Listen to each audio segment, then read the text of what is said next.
To our guest, we've got an expert on these markets joining us now. Noureldeen Al-Humari, market strategist at ADS Securities, live from Abu Dhabi. Still with us, Kingsley Jones, founder and CIO of Jevons Global.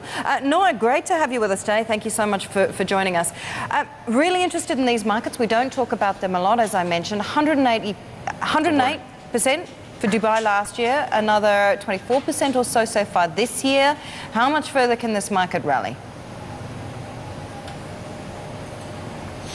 No, yes, well, basically, after what happened in the emerging markets, there's a lot of liquidity that have been shifted from the emerging markets to pre-emerging markets, which is the Gulf area, and especially the Gulf area, not the Middle East itself, because as you know, like there's a lot of uncertainty and a lot of unrest in most of the region, and especially, let's say, in Cairo, Syria, and other countries. But the Gulf area have been the most stabilized countries across the history. In addition to that, we have the stability in terms of political stability, in addition to the banking sector and the financial sector have been very interesting for the past 7 years since the financial crisis. Despite that these markets suffered, however, it managed to recover again due to the huge liquidity that have been funded into the economies again. However, the continuation of this rally could be or relate on what's going to happen in the US in the next few months in terms of will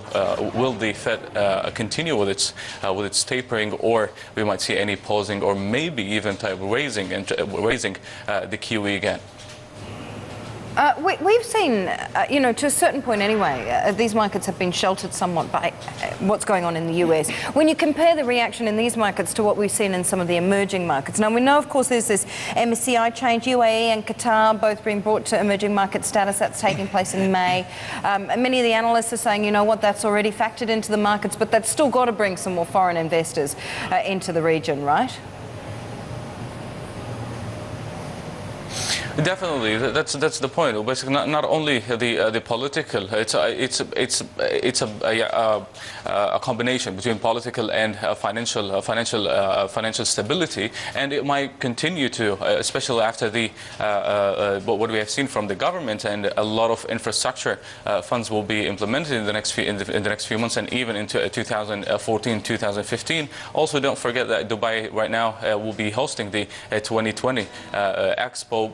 Despite that it's still far away, however, like these news or these events will continue to bring more investors into not only Dubai but in the region itself, especially Dubai and Abu Dhabi.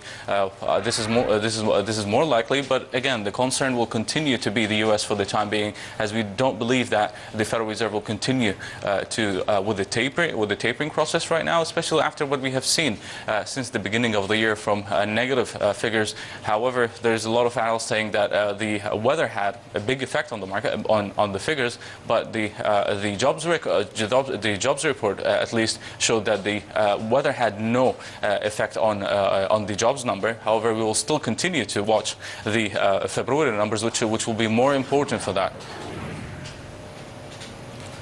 Noureldeen, the last time I really was looking at these markets was some 5 years ago, and at that time there were in many of the markets some restrictions on foreign direct ownership. If I remember correctly, usually around 20%, and it was possible to see in the market how much of that quota had been used up. So my question to you is that still applied today? And are you able to judge from those numbers how much of this market action is foreign capital coming into the Middle East region? Well, at least you can still see that there's a lot of foreign investors coming in, and this is why basically these markets have been performing very well in the past, at least in the past 2 years, despite what happened across the board, from the Fed moving ahead to further stimulus with QE3. You have seen the Eurozone crisis as well, in addition to the unrest.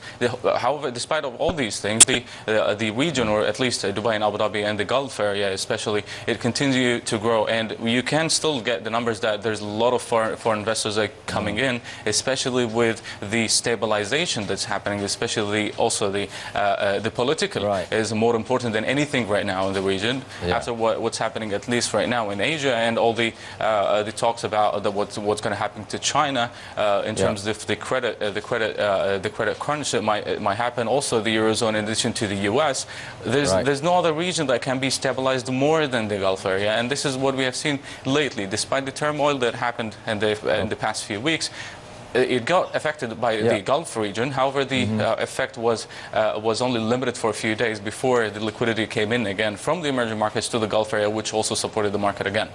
Okay, Nour, Eldeen, it's Adam in Singapore. You've illustrated very well the virtues of why investors should be exposed to your geographical region, but help map us the sort of path that investors should be taking. Because, I mean, when I think of the Middle East markets, I'm not thinking of too many pillars. I'm thinking of oil and gas, financial services, property, and perhaps tourism. I mean, are those the only ways to play this region? Well, at least the services sector and the resources, which is limited, despite that it's limited. However, we've seen some views on some of liquidity going back into commodities, despite that it's not the Gulf area commodities. But right now, what's concerning, again, that the Federal Reserve might stop pausing, and that's what's leading the ETFs across the board to increase their holdings by the gold holdings. However, this will also continue to show some support for the price of gold, and might take out some liquidity also from this market. So the upside risk that we've seen for the past few weeks, it might come up to an end and see some corrections, because if by any chance the Federal Reserve stopped the QE tapering, this won't be a positive signal for any market, unlike what happened before. Because this time, if the Fed tapering paused, means that there would be a chance to increase the QE, which will be a destroying thing for the trust, at least in the Federal Reserve. All right, Nour, great to have you with us. Thank you so much for joining us today. We'll be right back. Stick around. Thank you so much.